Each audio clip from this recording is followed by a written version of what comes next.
everyone, it's weekend and I hope all of you have a great day.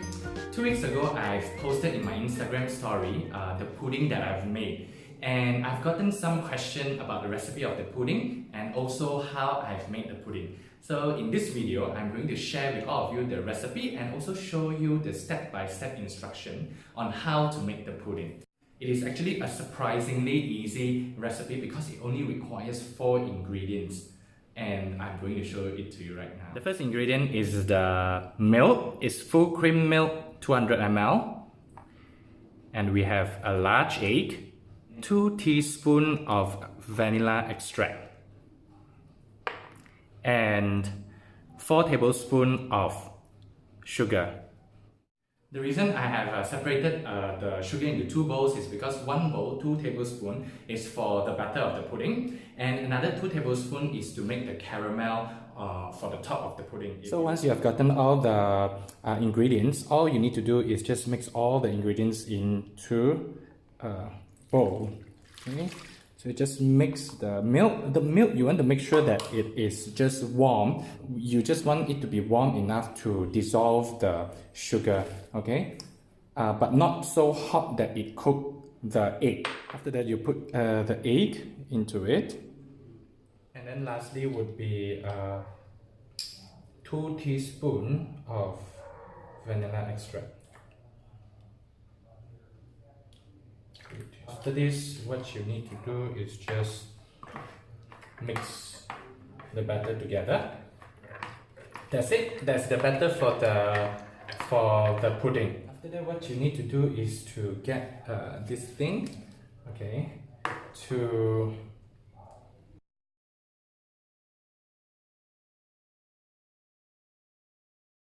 may want to do this twice.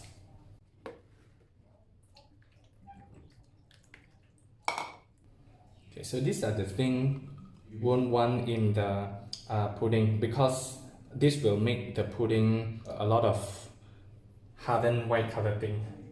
Done with the pudding batter, so we are just going to leave this pudding batter at the side, and right now we are just going to do the caramelized sugar.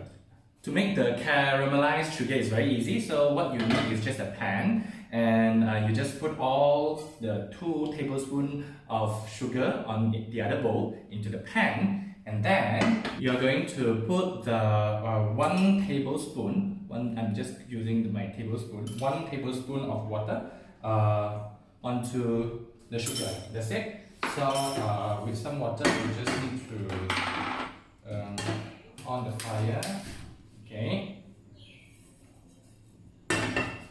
and cook it. Okay, you can see that the sugar and water, they are bubbling, so you just leave it. You don't have to use spoon or anything to mix it. You just leave it, or you can take it up and just make it like this.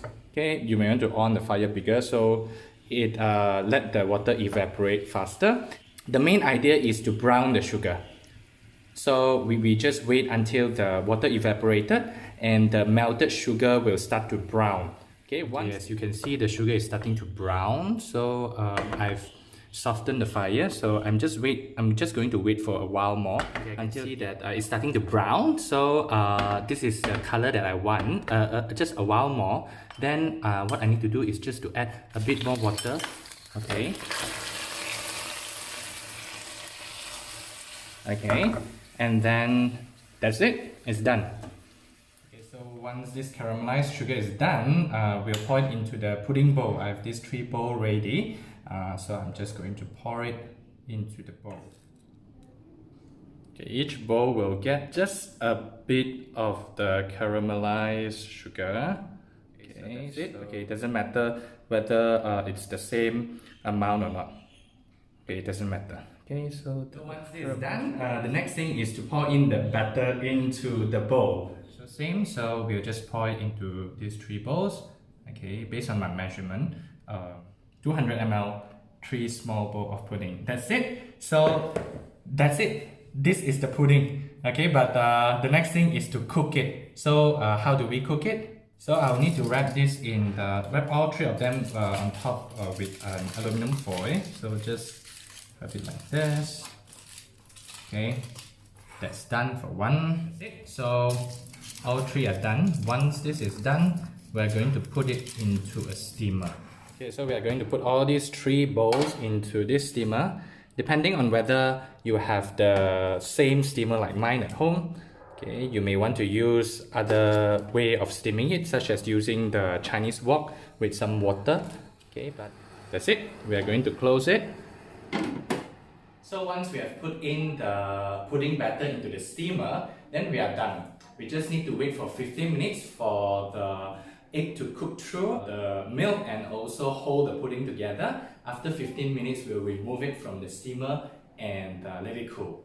Okay, it's already 15 minutes, so I'm just going to off this thing and I'm going to open it to look and see how is it like in this thing. Okay, the pudding.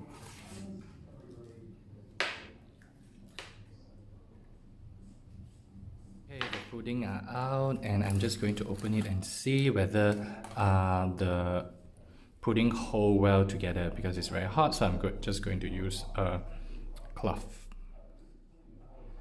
Okay. Yes, this is the consistency that I want. Okay, it hold well, so later when I pour it out, hopefully it won't break. We'll see later.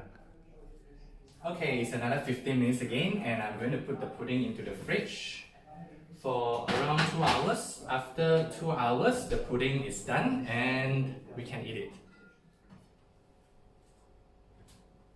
Okay, it's already cold, so I'm going to get it out.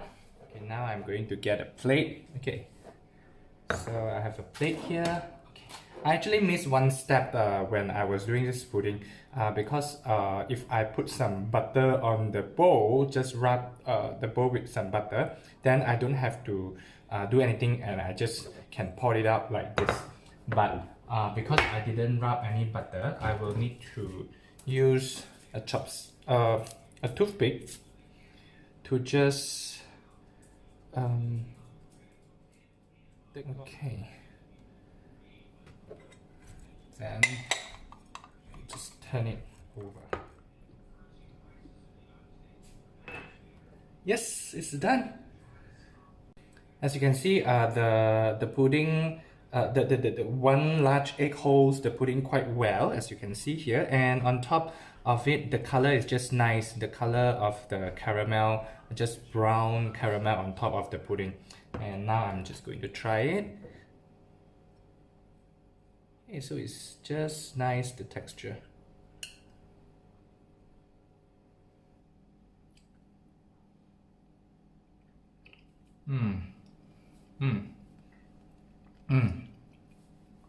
The texture is just nice and it's very creamy because I use the full cream milk, and also it's very important to brown the sugar because the browning of the sugar actually gives that extra taste to the pudding.